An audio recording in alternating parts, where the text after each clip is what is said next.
अस्सलाम वालेकुम। दुरूद शरीफ पढ़ लें।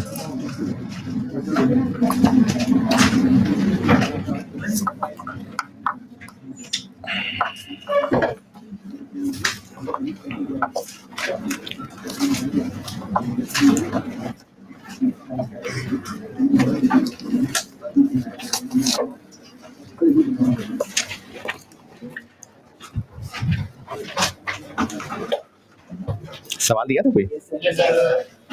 हाँ जी, एनकेएल वाला सवाल दिया था। स्ट्रेट फॉरवर्ड था, उसमें फिर भी चीजें बता देता हूँ। उसमें मसला हो सकता है कि अकाउंटिंग कॉस्ट का क्या करना।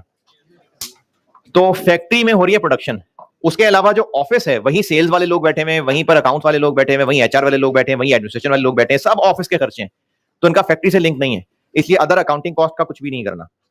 इसी तरह selling expenses, other administrative cost, इनका कुछ भी नहीं करना। और बाकी चीजें स्ट्रेट फॉरवर्ड थी। अगर आपने पूछना है कुछ तो पूछें। एनकेएल वाले सवाल में कुछ पूछना है किसी ने तो पूछें। चले फिर एक और कराता हूँ और एक होमवर्क दे देता हूँ। क्वेश्चन 5 पढ़ लें। जी भाई, बेसिक्स में वो बस मैंने सवाल कुछ बांट दिए थे तो वो बेसिक में ही डले रहने दिए, फिर मैंने चेंज नहीं किए। क्वेश्चन 5, सोया करके पता नहीं क्या, सोया फ्राई लिमिटेड। सेलिंग खर्चे होते हैं। डिस्ट्रीब्यूशन कॉस्ट मेनली कहते हैं कस्टमर्स को चीजें पहुंचाना, डिस्ट्रीब्यूट करना, वो भी डिस्ट्रीब्यूशन कॉस्ट है। सेलिंग खर्चे होते हैं। बेसिक कॉन्सेप्ट्स वाले में जो क्वेश्चन 4 होमवर्क किया था, क्वेश्चन 5 पढ़ लीजिए, मैं करता हूं बोर्ड पे।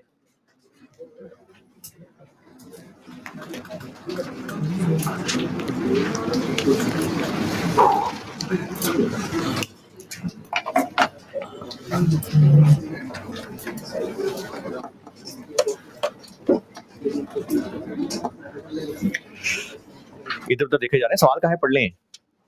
सबको कह रहा हूं, ऐनक वाले भी, बगैर ऐनक वाले भी।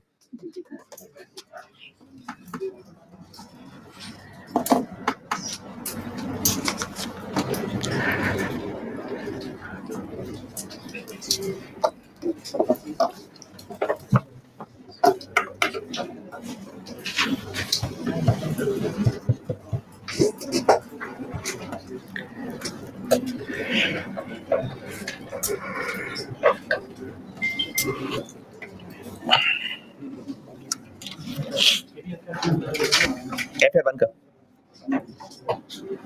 ये भी FR1 में होता था पहले टॉपिक, तो ये उसका सवाल है।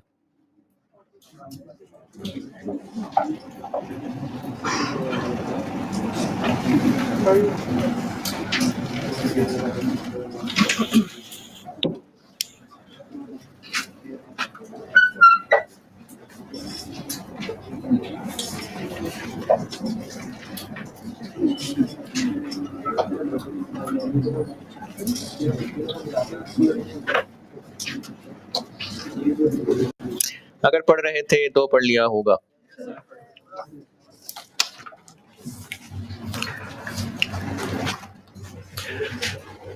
बेसिक कॉन्सेप्ट्स वाले में क्वेश्चन नंबर 5 रिक्वायर्ड है cost of goods manufactured rupees thousands है।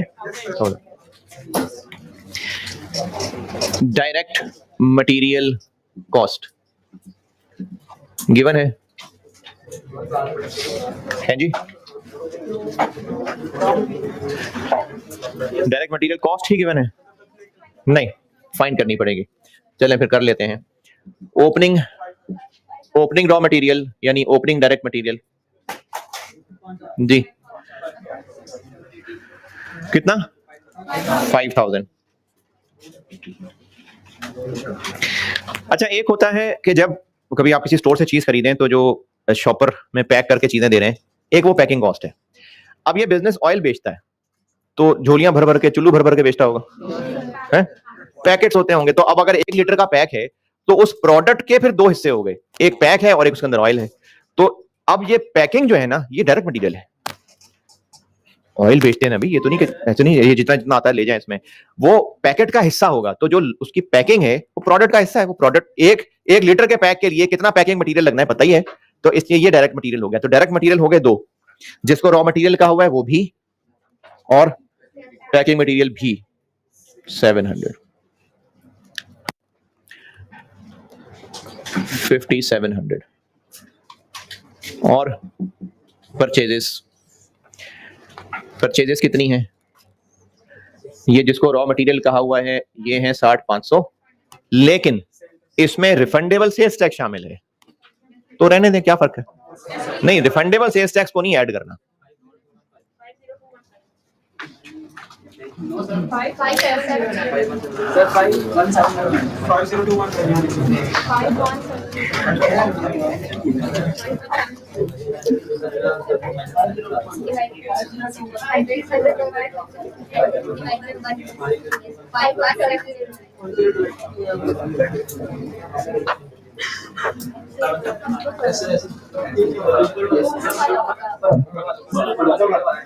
अच्छा, जिनको लग रहा नहीं हमने ऐसे नहीं, असल में हमने एक और तरह से किया है।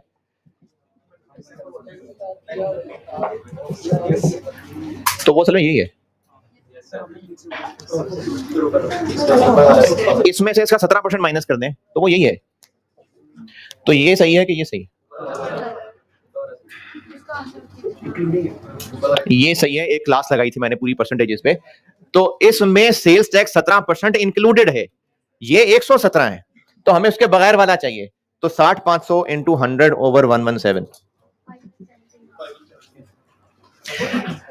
ये भी खरीद रहे हैं और ये भी खरीद रहे हैं। ये क्या है? Packing material. और इसको खरीद के लाने में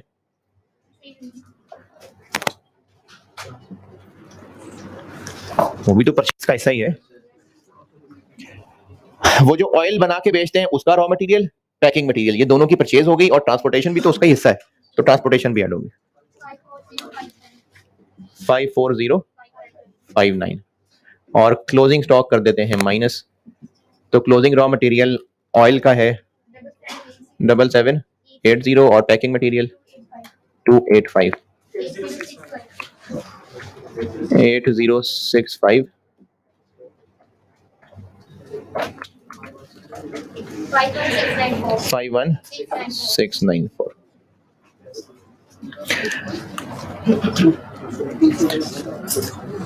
कहाँ फर्क है 300 का? ये 300 ऐड नहीं किया होगा आपने, ट्रांसपोर्टेशन वाला 300। Direct material cost, direct material cost okay. Direct labour cost,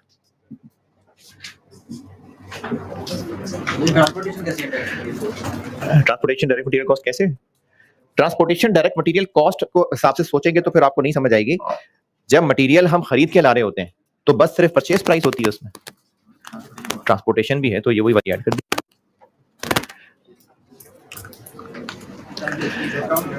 है। डिस्काउंट कहाँ है? वो किधर है?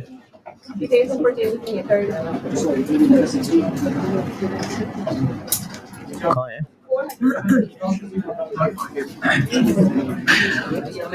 अच्छा, लास्ट टाइम में था वो, मैंने उड़ा दिया था, फिर उड़ा दिया था सवाल में से। लास्ट टाइम वाला ही मैंने उड़ा दिया था सवाल में से, है? बस मैंने दिल था मेरा, मैंने उड़ा दिया। अगर होता तो लेस हो जाता, अगर डिस्काउंट होता तो उसमें से लेस हो जाता बिल्कुल, और नहीं था मूड, मैंने उड़ा दिया था। अगर डिस्काउंट होता तो फिर बिल्कुल यहां से लेस करते, इधर ब्रैकेट में से, चाहे ट्रेड डिस्काउंट होता चाहे सेटलमेंट डिस्काउंट होता, यहां से लेस ही करते। अच्छा, अभी जो कुछ देर पहले FAR 1 में स्टूडेंट्स बैठे हुए थे, कौन कौन है? मैंने जो बात कुछ देर पहले FAR 1 में की थी ना, सेटलमेंट डिस्काउंट है कि ट्रेड डिस्काउंट है, ये सिर्फ PPE के लिए बात थी। परचेज में से तो होता ही होता है माइनस सेटलमेंट डिस्काउंट। तो अगर सेटलमेंट डिस्काउंट होता तो भी माइनस करते, ट्रेड डिस्काउंट होता तो भी माइनस करते। इस सवाल में नहीं है। जिनके पास लास्ट टाइम वाला को कागज है, तो लास्ट टाइम था, दफा मेरा मूड नहीं रहा, मैंने उड़ा दिया। तो डिस्काउंट होता तो करते लेस। आगे डायरेक्ट लेबर, यहां तक पहुंचे, फिर लेबर बताता हूं।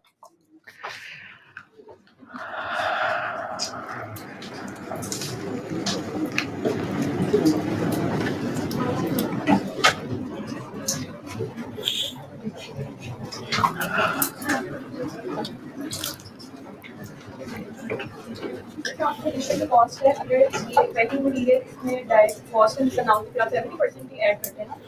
अगर पैकिंग मटेरियल परचेजेस में ना लेता तो हाँ, तो ट्रांसपोर्टेशन भी फिर मैं उसकी ना यूज करता। 70%। डायरेक्ट लेबर कॉस्ट, अच्छा लेबर कॉस्ट हो सकता है आपको लेबर कॉस्ट के नाम से मिल जाए, अदरवाइज ये क्या है लेबर कॉस्ट? डायरेक्ट लेबर, उन प्रोडक्शन वर्कर की वेजेस हैं जो प्रोडक्शन में डायरेक्टली इन्वॉल्व हैं। तो आपको यहाँ पर डायरेक्ट लेबर कॉस्ट तो नहीं दी हुई, लेकिन दूसरे टेबल के दूसरे हिस्से में सैलरीज एंड वेजेस दी हुई हैं, और इनके बारे में पॉइंट नंबर 2 के अंदर डिटेल ये बताई हुई है कि इनमें से 60% मैन्युफैक्चरिंग यानी फैक्ट्री के लोगों की सैलरीज हैं और 40% एडमिनिस्ट्रेटिव यानी ऑफिस के लोगों की सैलरीज हैं। तो हमारा तो काम यहां पर पहली बात है ही फैक्ट्री से। अगली बात, वो जो फैक्ट्री वाले हैं उनके लिए भी डायरेक्ट बना के नीचे कुछ लिखा हुआ है कि उनमें से 70% डायरेक्ट है, तो बस यही चाहिए थे। सैलरीज वेजेस कितनी लिखी? 2500, ये ऊपर वाले टेबल में है। फिर इसकी डिटेल नीचे पॉइंट 2 के अंदर लिखी हुई है कि इसमें से 60% फैक्ट्री के लोग, और फिर उसके नीचे लिखा हुआ है कि उसमें से 70% डायरेक्ट है। 1050।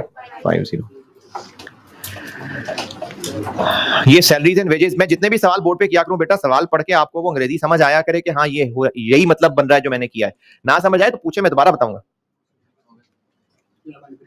है जी? हाँ, तो कोई मसला हो तो पूछा करें, मैं रिपीट कर दूंगा, प्रोवाइडेड के होश से सुना भी करें। ये ना वो क्लास के एंड पे कैसा रिपीट कर दें, होश से सुना भी करें। मैं दोबारा बता रहा हूं, टोटल सैलरीज एंड वेजेस दी हुई हैं पता नहीं 2500।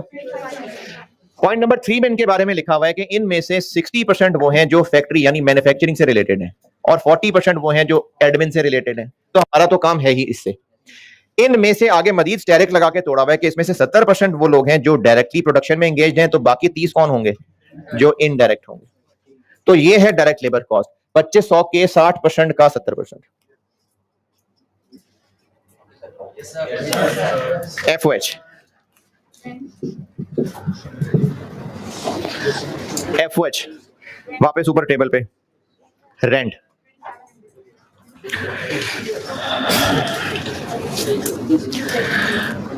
अगर इस रेंट के बारे में आगे दोबारा कुछ ना बताया होता, अच्छा सवाल करने का पढ़ने का तरीका, सवाल को एक बार पूरा पढ़ें, उसकी रिक्वायरमेंट समझ के प्लान करें।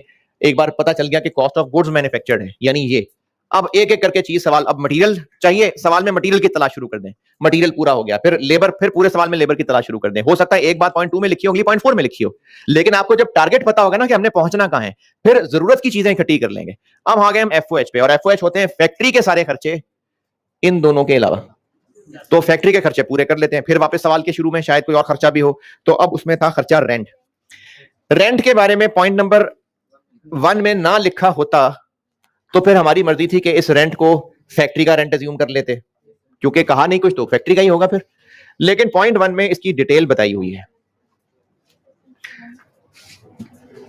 कल मैंने वो फैक्ट्री की एक ड्राइंग बना के बताया था कि रॉ मटेरियल स्टोर के खर्चे फैक्ट्री के खर्चों का हिस्सा हैं, लेकिन फिनिश गुड्स के स्टोर के खर्चे फैक्ट्री के खर्चों का हिस्सा नहीं है। रेंट ऊपर जो दिया हुआ है टेबल में वो कितना है? अब इस 2700 का एक ब्रेकअप तो ये है कि 2000 तो है फैक्ट्री का, 200 है जो चीजें हम बना के बेचते हैं, तो उनको ना हमने बड़े बड़े सुपर स्टोर्स में जाके रखना होता है, तो उनसे जगह किराए पे ली हुई है, तो ये 200 वहां का रेंट है, ये सुपर मार्केट का रेंट है। और जो 500 है उसके आगे फिर दो टुकड़े हैं, नहीं दो, इनमें से 50% और 10% ये डायरेक्ट मटेरियल का है, क्योंकि इन दोनों को मिला के मटेरियल कह दिया ना हमने। तो 60% मटेरियल से रिलेटेड है स्टोरेज, और 40% फिनिश गुड्स की स्टोरेज। तो इस 500 में से 40% ये फैक्ट्री का नहीं है, और ये 200 फैक्ट्री का नहीं है। 2700 ऊपर टेबल में लिखा हुआ है, इसमें से 2000 तो है ही फैक्ट्री का रेंट, इसके अलावा 200 सुपरमार्केट्स बड़ी बड़ी मार्केट्स हैं जहां पर ये क्या कहें इसको, डिपार्टमेंटल स्टोर्स कह लें बड़े, तो वहां पर हमने जाके एक शेल्फ या कुछ शेल्फ किराए पे ले लिए कि यहां पर हमने अपने प्रोडक्ट डिस्प्ले करने हैं, उसका किराया देते हैं, ये वो किराया है, तो ये फैक्ट्री से रिलेटेड है। ये तो चीजें बेचने के लिए है, तो ये भी फैक्ट्री का खर्चा नहीं है। 500 वेयर हाउस का किराया है, लेकिन वेयर हाउस में से 40% वेयर हाउस फिनिश गुड्स के लिए है और 60% वेयर हाउस मटीरियल के लिए। तो जो मटीरियल के वेयर हाउसिंग या स्टोरेज का खर्चा है वो फैक्ट्री के खर्चों में आएगा। फिनिश गुड्स के वेयर हाउसिंग का स्टोरेज का खर्चा फैक्ट्री के खर्चों में नहीं आएगा। तो हम यहाँ एफओएच में जो रेंट लिखेंगे वो लिखेंगे 2000 प्लस 500 का 60%। 23।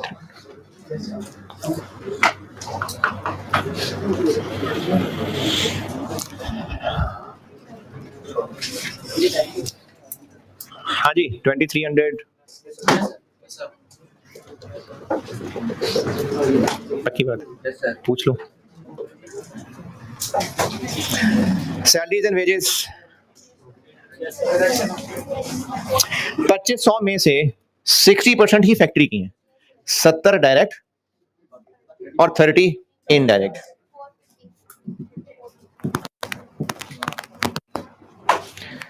$2500 के 60% में से 30%। 2500 टोटल हैं, उनमें से 60% फैक्ट्री की हैं, अभी यहां भी बताया था। और उन फैक्ट्री के लोगों में से 70 डायरेक्ट है और 30 इनडायरेक्ट। तो इनडायरेक्ट एफओएच में आता है 450।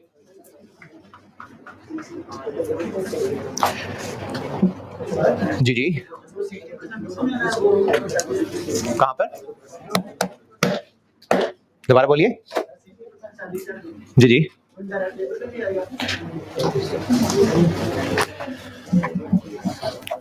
सिक्सटी 60% फैक्ट्री के लोगों की सैलरीज वेजेस हैं, 40% एडमिन के लोगों की सैलरीज वेजेस हैं। इनमें से 70% डायरेक्ट वर्कर्स की हैं, 30% इनडायरेक्ट की हैं। किसको 70-30 तोड़ना है? वही बता रहा हूं ना कि 70 और 30% किसका ब्रेकअप बताया हुआ है? फैक्ट्री की सैलरीज का। ये फैक्ट्री की सैलरीज में ही डायरेक्ट इनडायरेक्ट है ना, स्टैरिक लगा के लिखा हुआ है ना नीचे मैन्युफैक्चरिंग। तो कितनी है फैक्ट्री की सैलरीज? 2500 का 60%। तो 2500 का 60%, उसका 70 इधर और उसका 30 इधर। अगर आपको लग रहा है कि 60% हमने 2 दफा यूज कर लिया, तो चले ऐसा करते हैं कि 2500 का 60% लगाइए 1500। ये क्या आ गया 1500? फैक्ट्री की सैलरीज। तो 1500 की 70% डायरेक्ट वेजेस कर लें, 1500 की 30% इनडायरेक्ट कर लें। अब ठीक है, पक्की बात है। बस वो मैं एक कंटिन्यूटी में कर रहा था, तो वो 1500 है जो मैंने यहां लिखा हुआ, ये 1500 है। तो इस 1500 का 70 और इस 1500 का 30। Indirect labour done. आगे other variable overheads. Other variable overheads और अदर फिक्स्ड ओवरहेड्स, अगर इनके बारे में मजीद कुछ नहीं लिखा होता तो बस ये एफओएच ही होते, लेकिन इनके बारे में भी बताया हुआ है कि सिर्फ फैक्ट्री के नहीं है, कुछ ऑफिस के भी हैं। तो हमें तो फैक्ट्री वाले चाहिए बस। तो ये जो अदर वेरिएबल हैं टोटल हैं 5000, फैक्ट्री के हैं 80%, और जो फिक्स्ड हैं 1500, उनमें से 60% फैक्ट्री के हैं 4000 और 900।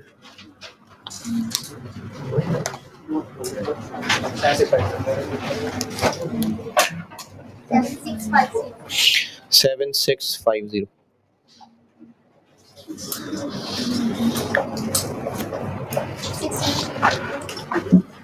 इसके आगे direct material, direct labour, FOH, और आगे ओपनिंग वर्क इन प्रोसेस। इसी से आगे चल रहा हूं। ओपनिंग वर्क इन प्रोसेस इधर इधर हूं मैं, 1950। क्लोजिंग वर्क इन प्रोसेस 3000, ये इधर इस कॉलम में 593। ये कॉस्ट ऑफ गुड्स मैन्युफैक्चर्ड है।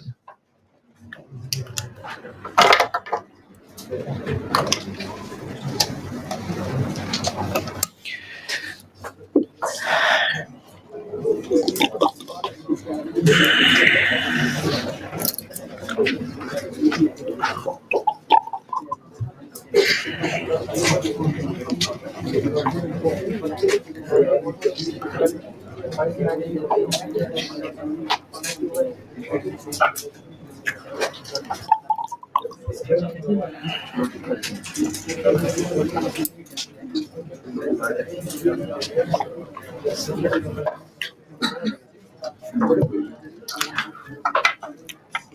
ये सुपरवाइजर है, सुपरवाइजर ये एडमिनिस्ट्रेशन में आता है। फैक्ट्री के सुपरवाइजर्स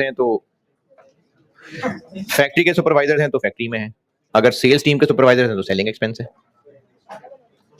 आप पूछ रहे थे कुछ जी, इसमें क्या एतराज है? वो कोई एतराज है या समझ नहीं आई बात? समझ नहीं आई। आप लोगों ने क्या पूछना? अभी नीचे वाले जो रूम है,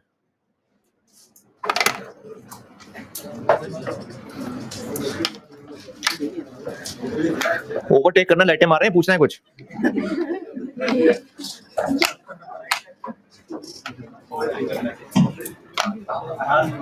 जी बेटा बोलिए। Raw material work in process में होता है, एक ओपनिंग रॉ मटेरियल और एक क्लोजिंग है। ओपनिंग को ऐड करते हैं, क्लोजिंग को लेस करते हैं। सर इसके कहां पर? मुझे नहीं raw material work in process में होता है। रॉ मटेरियल अलग चीज है, वर्क इन प्रोसेस अलग चीज है बेटा। रॉ मटेरियल इन्वेंटरी एक अलग चीज है, वर्क इन प्रोसेस इन्वेंटरी एक अलग चीज है। अब आप क्या पूछ रहे हैं इसमें से? ओपनिंग को ऐड करना और क्लोजिंग को लेस करना, इसके रीजन बता दें। इसकी बात कर रहे हैं कि इसकी बात कर रहे हैं? क्या रीजन है अभी इसकी? मैंने कहा था प्रोसेस कॉस्टिंग पढ़ाते हुए बताऊंगा। Thank you sir. आप बताइए, आप में से कुछ पूछना है? इनडायरेक्ट लेबर रिपीट कर रहा हूं। सैलरीज वेजेस टोटल दी हुई है 2500। इनमें अच्छा, ये सारे खर्चे फैक्ट्री वाले हैं, ठीक है? अगले पीछे मल्लेदारों के खर्चे नहीं है, ऑफिस के खर्चे नहीं है, सेल ऑफिस के नहीं, सारे फैक्ट्री के खर्चे हैं। टोटल सैलरी दी हुई है 2500। इनके सामने लिखा हुआ है कि इनमें से 60% मैन्युफैक्चरिंग और 40% एडमिनिस्ट्रेशन की है। मैन्युफैक्चरिंग यानी फैक्ट्री की है, इसका 60% लें तो 1500 बन गया। तो फैक्ट्री के सारे वर्कर्स, सारे एम्प्लॉइज की टोटल सैलरीज वेजेस 1500 हैं। इनमें से आगे फिर मैन्युफैक्चरिंग के साथ स्टैरिक लगा हुआ है, और उस टेबल में नीचे स्टैरिक लगा के स्टार जो होता है, तो उसमें कहा हुआ है कि जो मैन्युफैक्चरिंग वाली अमाउंट आपने निकाल ली, इसके 70% डायरेक्ट वेजेस बनती हैं और 30% इनडायरेक्ट बनती हैं। तो मैंने 1500 का 30% लिया है, वो मैंने इनडायरेक्ट लेबर में लिख दिया। और कोई सवाल? इसी में क्वेश्चन 1 पे आए, इसी में आइए क्वेश्चन 1 पे।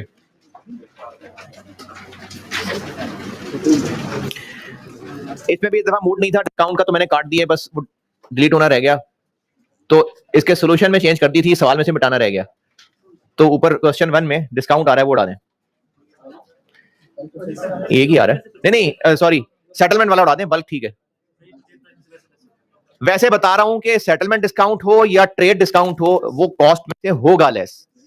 बस वैसे ही सवाल में चेंज की थी, मेरा नहीं मूड था सेटलमेंट डिस्काउंट का, तो मैंने उड़ा दिया, सोल्यूशन में से उड़ा दिया था, इसमें से रह गया था उड़ाना।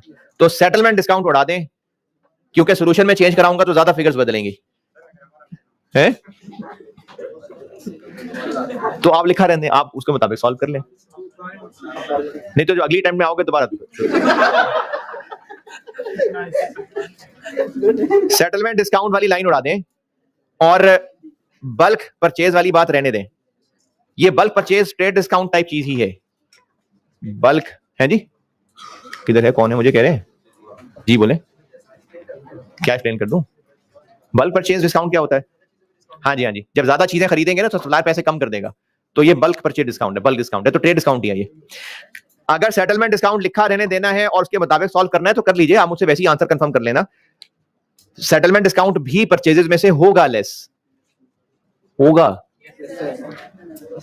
अभी बहरहाल का है, सवाल में से उड़ा दें। अगर लिखा रहने देना है तो सॉल्यूशन में फिर अकॉर्डिंगली ये परचेज में से होगा लेस। अच्छा, इस सवाल में जो पॉइंट नंबर 2 बना हुआ है, सैलरीज एंड वेजेस, इसी तरह बाकी खर्चे भी हैं, डेप्रिसिएशन है, तो ये आगे सब कॉलम्स क्या हैं? फिर ये जो खर्चे हैं ना वो ऐसे लिखे हुए हैं, सैलरीज, डेप्शन, ये कहां कहां के खर्चे हैं वो आगे कॉलम्स में बताए हुए, ठीक है? आगे कॉलम्स बनाए हुए कि ये सैलरीज वेजेस कहां कहां की, फैक्ट्री की इतनी है, सेल ऑफिस की इतनी है, एडमिन ऑफिस की इतनी है, स्टोर की इतनी है, तो खर्चे सब हर डिपार्टमेंट के अलग अलग बताए हुए हैं। तो बस ये चीज में बतानी थी, ये होमवर्क है, ये वाला होमवर्क। एक तरामी कलमात नहीं है, मेरे क्लास चल रही है अभी, ये होमवर्क है सवाल। कौन सा? जबरदस्त, वेल डन। इसी नोट्स में से अभी क्वेश्चन 5 करा रहा था मैं आपको, उनमें क्वेश्चन 1 कहाँ है होमवर्क है? उन्हीं बेसिक कॉन्सेप्ट्स वालों में क्वेश्चन नंबर 1 होमवर्क है।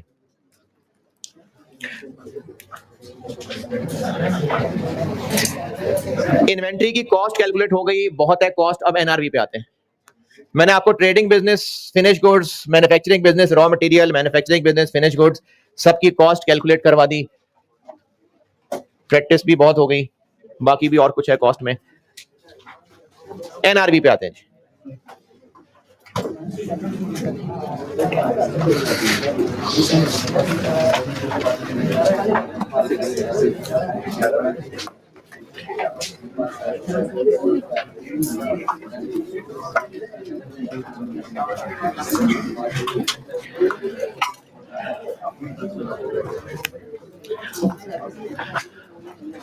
अच्छा, जब ज्यादा स्टूडेंट्स बैठे होते हैं ना तो फिर हौसला और कम हो जाता है सवाल पूछने वाले का, कि सवाल अच्छा नहीं होगा तो हंसेंगे सारे लोग, ज्यादा लोग हैं तो ज्यादा लोग हंसेंगे।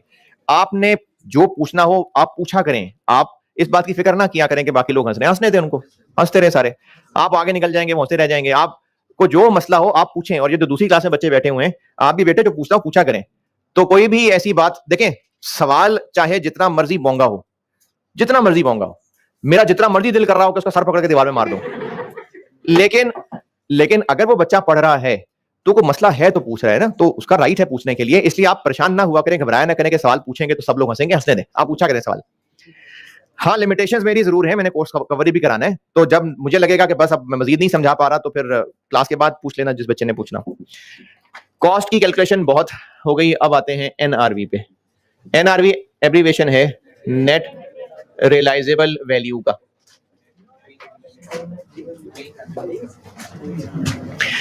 Net realisable value, NRV. NRV से जोड़ने के लिए एक रिकैप बताता हूं दोबारा।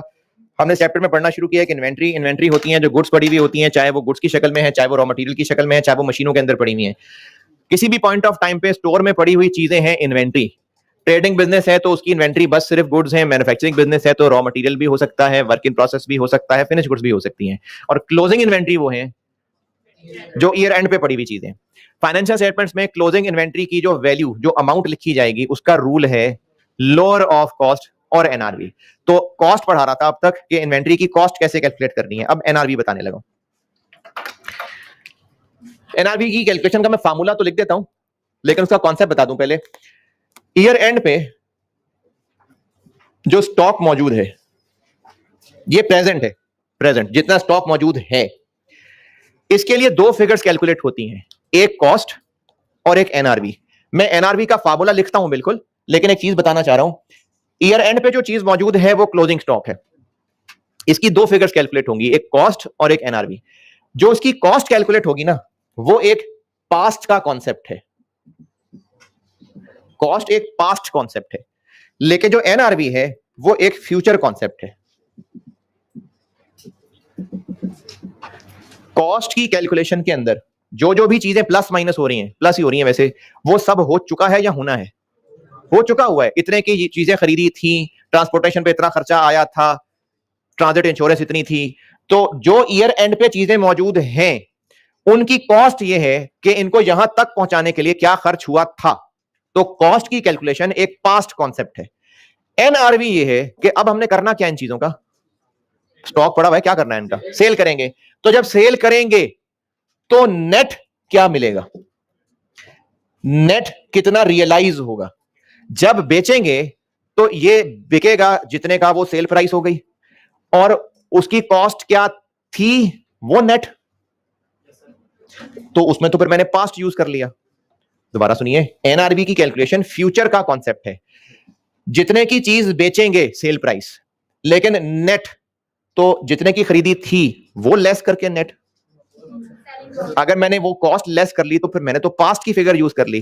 तो ये नहीं नेट, जितने की बेचेंगे, लेकिन बेचेंगे तो हो सकता है मजीद कोई अभी खर्च होना हो।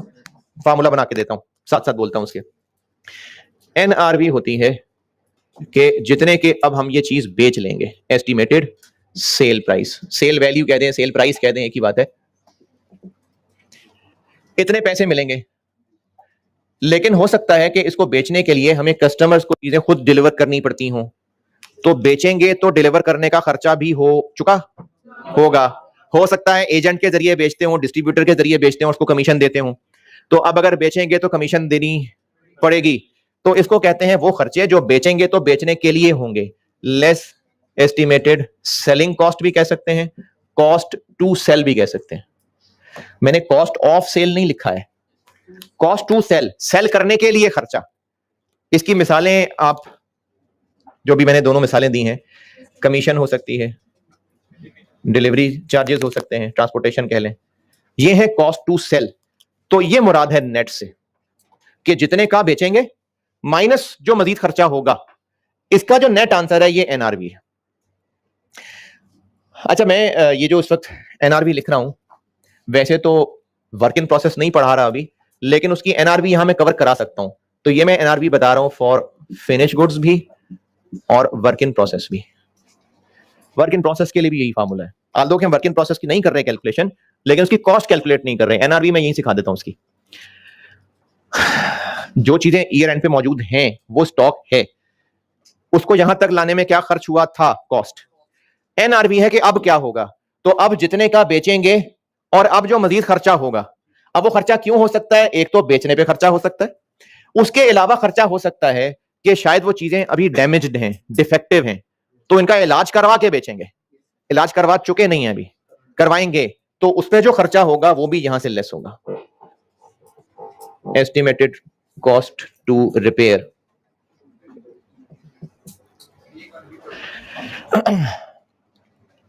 जो लिखा हुआ है वो रिपीट कर दूं या जो समझा रहा था?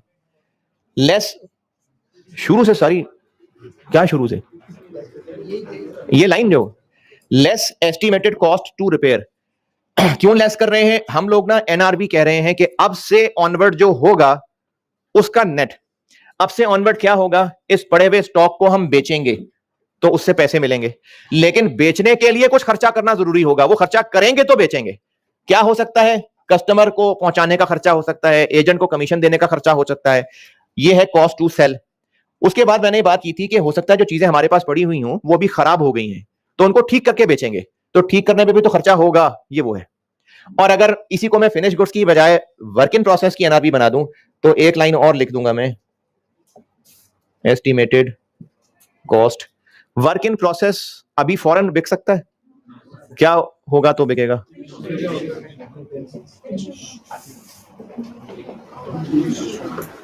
तो अभी जिस पॉइंट पे वर्क इन प्रोसेस है उसमें जो मजीद खर्चा होना है ताकि वो फिनिश गुड बन जाए, वो भी लेस होगा। अच्छा, जरूरी नहीं कि हर सवाल में सारी चीजें होंगी। हो सकता है किसी सवाल में हो ही सिर्फ सेल प्राइस, तो वही एनआरवी होगी। हो सकता है ये खर्चा हो बस, तो इसमें से ये माइनस हो सकता है, ये भी हो, ये भी हो, ये भी हो। तो मैंने तो एक कंप्रीहेंसिव फार्मूला लिख दिया है। तो एनआरवी है कि जो चीज हमारे पास मौजूद है उस पे क्या क्या खर्च होगा, तो फिर वो कितने का बिक जाएगा, इनका नेट, ये एनआरवी है। जी कोई सवाल? ये सेल वैल्यू है कि सेल जो उसकी कॉस्ट ऑफ सेल है, ये नहीं, सेल प्राइस। हाँ हाँ, जितने का बेचेंगे। सर इसमें फिर प्रॉफिट कहाँ जाएगा? प्रॉफिट तो नहीं निकाल रहा मैं सर, यानी कि हमारे डिस्काउंट आ रही है, हमारी कॉस्ट और प्रॉफिट दोनों आ रहे होंगे। कौन कॉस्ट किसको कह रहे हैं आप? सर एक फार्मूला है ना, cost plus profit equal to sale वाला। अच्छा सर उसले आज से अगर अच्छा, मैं आपको ना ये जो सारी चीजें लिखी हैं इनकी वैल्यूज बताता हूं ना, तो फिर शायद कुछ बात बेहतर समझ आए। 50 रुपए की चीजें खरीदी थी कॉस्ट, इसको उम्मीद है कि हम 95 की बेच लेंगे, लेकिन उसको बेचने के लिए उस पे कमीशन देना पड़ेगा 10 रुपए। एनआरवी आ गई 85। अब बोलिए क्या पूछा है? अब पूछा क्या पूछा? सर हम 85 का कॉस्ट लेंगे। किसने कहा है? एनआरवी है, एज अ कॉस्ट क्यों लेंगे? एनआरवी निकाली मैंने, एनआरवी कैलकुलेट किया है। सर मेरे अपने कॉन्सेप्ट से कंफ्यूजन हो रही है, मुझे ये दोनों कॉस्ट और एनआरवी दोनों कॉस्ट नहीं है, यानी ये कॉस्ट दोनों के अलग-अलग काम है। कॉस्ट एक अलग चीज है, एनआरवी एक अलग चीज है। यानी कि इस एनआरवी 85 में मतलब कि हमारा जो प्रॉफिट है वो 25 होगा, और अगर कॉस्ट 25 क्या है? 25 किस? 35 पहले 45 होना 35 अच्छा हाँ मैंने तो उसमें हमने प्रॉफिट ऐड किया हाँ हाँ। तो फिर हम कर रहा था कि उसमें आ जाएगा एनआरवी कॉस्ट दोनों अलग अलग चीजें। एनआरवी के लिए हमें चाहिए बेचेंगे कितने का, तो महंगा ही बेचेंगे। एनआरवी का फार्मूला, इसमें कोई लाइन ना पड़ी जा रही हो, कुछ लाइन समझ ना आ रही हो? हाँ उसमें नहीं आएगा वर्क इन प्रोसेस, मैंने तो कंप्रिहेंसिव बना दिया ना। फिनिश गुड में नहीं होगा, वर्क इन प्रोसेस में होगा, बाकी फिनिश गुड में ये होंगे। और अगर फिनिश गुड बिल्कुल ही सही है तो फिर ये भी नहीं होगा। अगर बिल्कुल सही है तो बस ये दोनों है, अगर डैमेज्ड है तो ये भी आ जाएगा, और अगर वर्क इन प्रोसेस है तो इसकी जगह ये आ जाएगा। मैंने तो बस एक कंप्रिहेंसिव फॉर्मेट लिख दिया, उसमें जो जो नहीं है वो नहीं है। इधर हाथ उठा था कोई, इधर भी एक हाथ उठा नजर आया था। हाँ हाँ estimated estimated estimated estimated estimation है।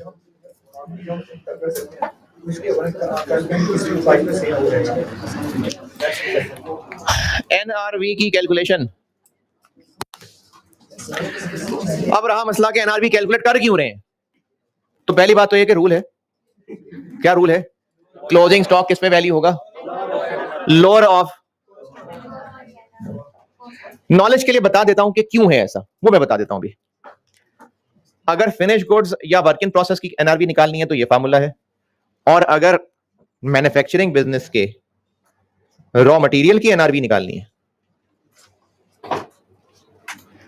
तो इसकी एनआरवी होती है रिप्लेसमेंट कॉस्ट।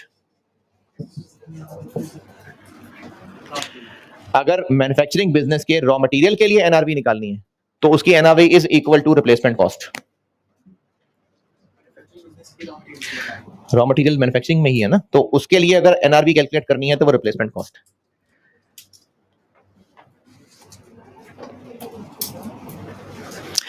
रिप्लेसमेंट कॉस्ट का मतलब होता है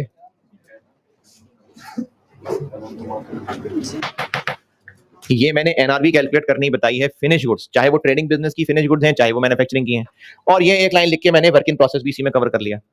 लेकिन अगर मैन्युफैक्चरिंग बिजनेस का रॉ मटेरियल है उसकी एनआरवी निकालनी है तो उसका ये फार्मूला नहीं है, उसकी NRV is equal to replacement cost. और रिप्लेसमेंट कॉस्ट का मतलब होता है कि अभी अगर खरीदेंगे तो अब कितने का मिलेगा। कॉस्ट क्या थी कि जो हमारे पास रॉ मटेरियल स्टोर में पड़ा हुआ है वो कितने का खरीदा था, रिप्लेसमेंट कॉस्ट। अब अगर दोबारा खरीदेंगे तो कितने का मिलेगा, इसको रिप्लेसमेंट कॉस्ट कहते हैं। रिप्लेसमेंट कॉस्ट का मतलब है कि अब अगर दोबारा खरीदेंगे तो कितने का मिलेगा।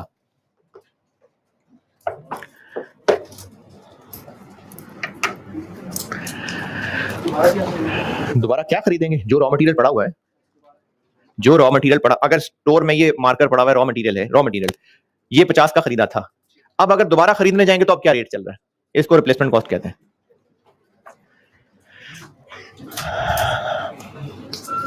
सवाल लिखें।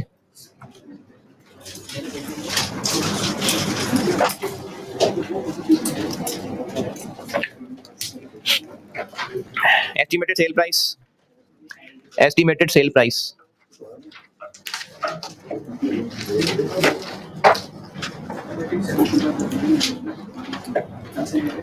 Estimated sale price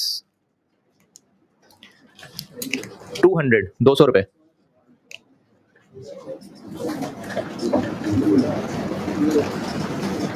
estimated sale price 200 है। सेल्स कमीशन, सेल्स कमीशन 5% है। 5% किसकी परसेंटेज होगी, सेल प्राइस। और डिलीवरी कॉस्ट, डिलीवरी कॉस्ट 8 रुपए, ₹8। बताएं एनआरवी पर यूनिट, यूनिट जितने भी हैं एनआरवी पर यूनिट पूछिए मैंने।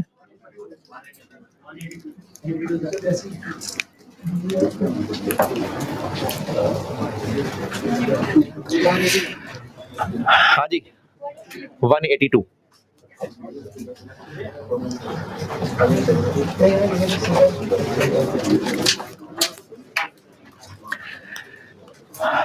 182 200 सेल प्राइस है, उसका 5% 10 रुपए कमीशन माइनस हो जाएगी और डिलीवरी कॉस्ट 8 रुपए माइनस हो जाएगी, तो 182। अच्छा, ये एनआरवी कैलकुलेट हो गई। अब आपको मैं वैसे ही नॉलेज के लिए बता रहा हूं कि लोअर क्यों, रीजन बता रहा हूं। ऊपर से जाए तो जाने देना, उछल उछल के पकड़ने की कोशिश ना करना, बस है लोअर तो है, लेकिन मैं फिर भी आपको नॉलेज के लिए वजह बता रहा हूं उसकी।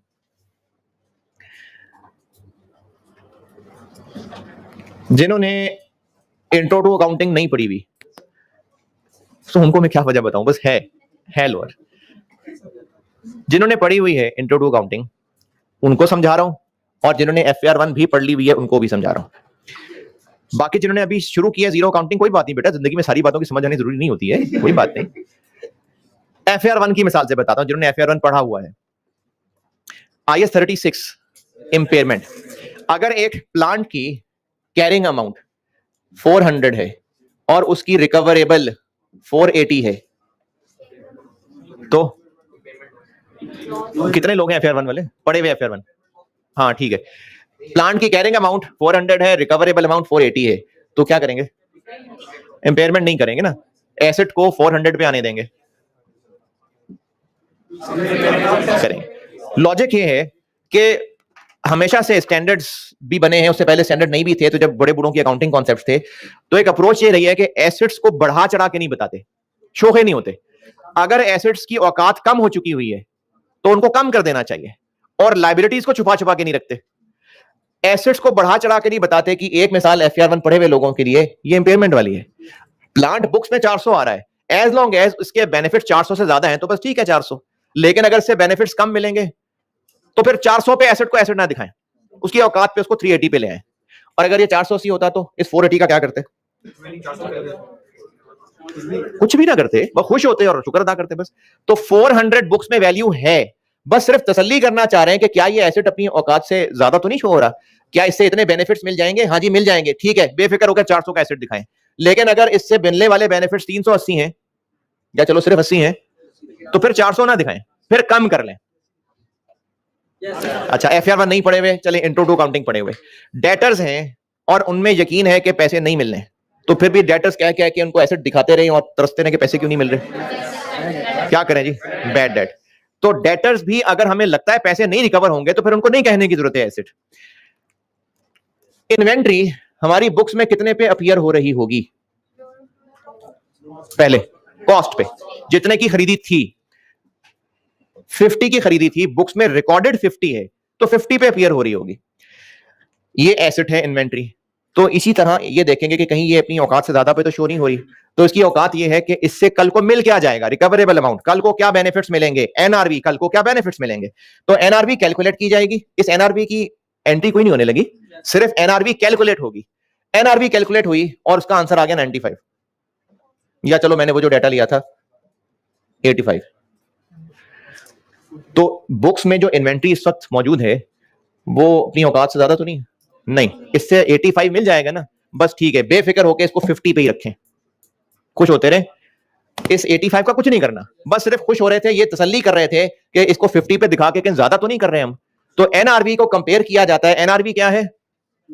Net realisable value. जबरदस्त, वो तो होती है net realisable value. Future benefits क्या मिलेंगे? तो जो इन्वेंट्री हमारे पास मौजूद है, एनआरवी ये है कि इससे कल को क्या फायदा मिलेगा, तो एनआरवी मिलने वाला फ्यूचर में फायदा है, तो इसको एसेट कह रहे हैं और फायदा ज्यादा मिल जाएगा, तो ठीक है 50 का एसेट।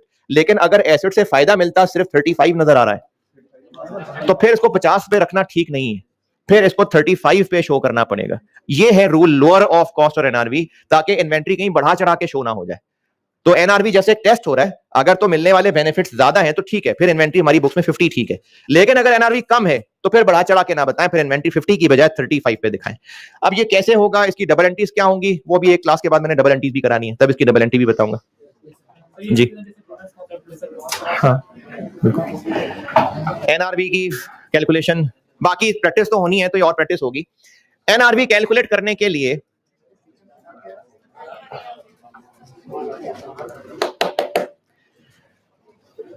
इसकी एनआरवी रिप्लेसमेंट कॉस्ट क्यों है, ये काफी ऊंची बात है। ये अगर किसी को अकेले में शौक हुआ तो अलग से पूछना, आवाम के लिए नहीं है, वो ऐसी कंफ्यूजन हो जाएगी। किसी ने अगर वाकई पूछना हो तो अलग से पूछना मुझसे, आवाम के लिए बस ये वाला काफी था।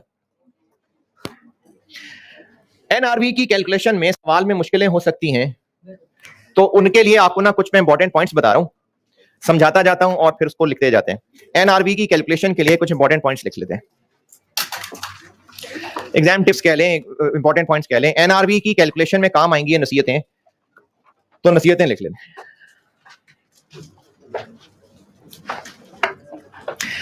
समझा देता हूं और फिर आप अपने अल्फाज में लिखिएगा।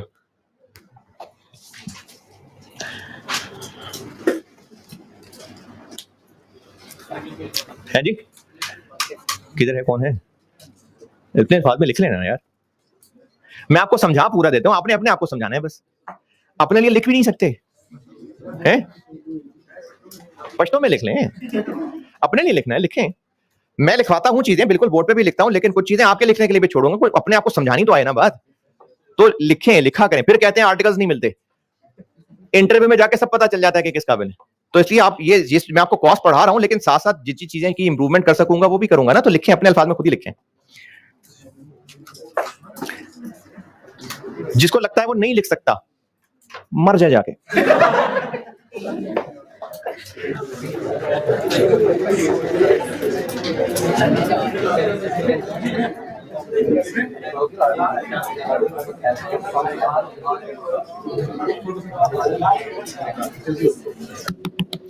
एनआरवी कैलकुलेशन में ना कुछ इंपॉर्टेंट बातें बता रहा हूं, समझाता जाता हूं, फिर उसको लिखिएगा।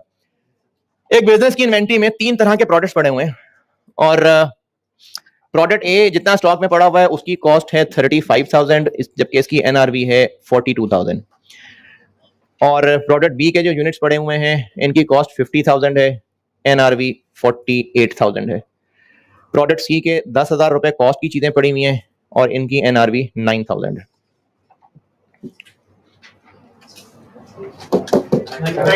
95,000, 99। तो वैल्यू ऑफ इन्वेंट्री क्या होगी? 95। देखें, अगर हमने 95 और 99 को कंपेयर कर लिया ना, तो ये जो भी आपको एनआरवी की सारी लॉजिक बताई थी ये बेकार हो जाएगी, क्योंकि इस वक्त 3 अलग अलग प्रोडक्ट्स हैं जिनमें से एक अच्छा है, बाकी दोनों फारिग हैं। अगर हमने 99 और 95 को कंपेयर कर लिया तो एक की अच्छाई में दूसरों की खामियां छुप जाएंगी, जबकि इनकी औकात अब उतनी नहीं रही है। तो इसलिए एनआरवी और कॉस्ट का कंपैरिजन ग्रैंड टोटल का नहीं करना। अगर इन्वेंट्री में प्रोडक्ट्स अलग अलग हैं तो प्रोडक्ट वाइज करना। एनआरवी और कॉस्ट का कंपैरिजन हर प्रोडक्ट के लिए अलग अलग करना है जी। तो उसका फिर सही जवाब ये बनेगा कि 35, 48 और 9, 92, ये सही जवाब है इसका। रिपीट कर रहा हूं कि पहला पॉइंट बता रहा हूं कि जब हमने कॉस्ट और एनआरवी का कंपैरिजन करना है तो वो सेपरेटली करना है फॉर ईच प्रोडक्ट। देखो इतनी तो अंग्रेजी बताई दी।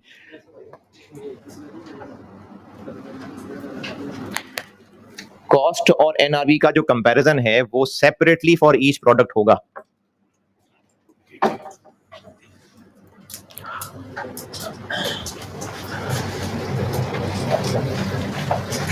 और इसके लिए ये मिसाल लिखना चाहें तो लिख लें,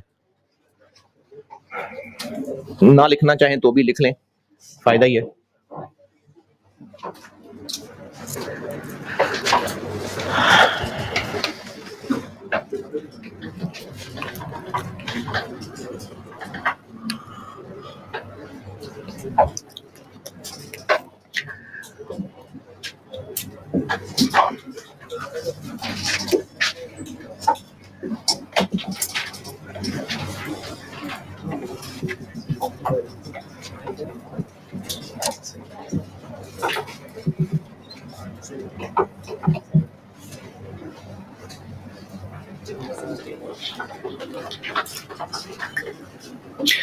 एक पॉइंट और लिख लें, फिर बाकी कल करता हूं उसको। ये नोटेड, पॉइंट भी नोटेड। ये नहीं है अभी। प्रोडक्ट ए के 700 यूनिट्स हैं, तो उनमें से अब हर एक यूनिट का कॉस्ट एनआरवी अलग अलग कंपेयर करो। 700 ए बी सी प्रोडक्ट्स अलग थे, इनकी हमने कॉस्ट एनआरवी कंपेयर अलग की है, ताकि एक प्रोडक्ट जिसकी मार्केट में वो वर्थ नहीं रही है वो किसी अच्छे प्रोडक्ट में ना छुप जाए। तो फिर ऐसा करते हैं कि प्रोडक्ट ए के 700 यूनिट्स पड़े हुए हैं, तो हर यूनिट की अलग अलग कॉस्ट एनआरवी कंपेयर करें। जरूरत नहीं है क्योंकि प्रोडक्ट एक ही है। तो ये जो product wise cost NRV comparison है, ये प्रोडक्ट वाइज है। एक प्रोडक्ट के यूनिट्स हैं तो उनको तो टोटली कंपेयर कर लेंगे। लेकिन अब इनको अलग, इनको अलग, क्योंकि जितना इसने बिकना है उतने का उसने नहीं बिकना है। अब ऐसा करना ठीक नहीं है कि 700 यूनिट्स की एनआरवी कॉस्ट मिला के अब 630 की अलग कॉस्ट और एनआरवी और इन 70 के लिए अलग करनी पड़ेगी। तो नोट रिपीट कर रहा हूं कि एक प्रोडक्ट के जितने यूनिट्स हैं उन सब की हम टोटल कॉस्ट और एनआरवी कंपेयर कर रहे होंगे, लेकिन अगर उनमें कुछ डिफेक्टिव भी हैं तो फिर नॉर्मल यूनिट्स की अलहदा कंपैरिजन और डिफेक्टिव के लिए अलहदा कंपैरिजन करना। फिर से, एक प्रोडक्ट के सब यूनिट्स के लिए total cost total NRV compare, लेकिन अगर उस प्रोडक्ट के कुछ डिफेक्टिव यूनिट्स हैं तो फिर नॉर्मल यूनिट्स के लिए अलहदा कॉस्ट एनआरवी कंपैरिजन है और डिफेक्टिव के लिए अलहदा है।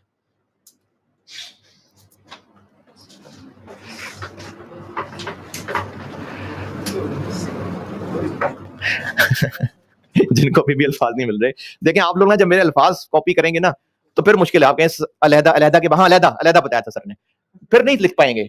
आप बात को समझें और अपने आप को समझाएं।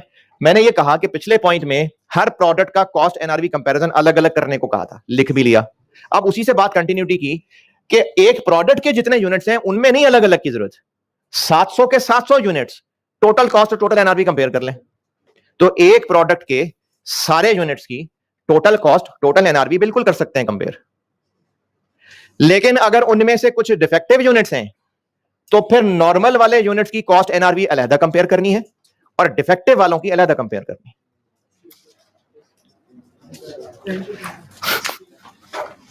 अरे अभी तो 4 बातें और बतानी थी। ठीक है जी, अल्लाह हाफिज।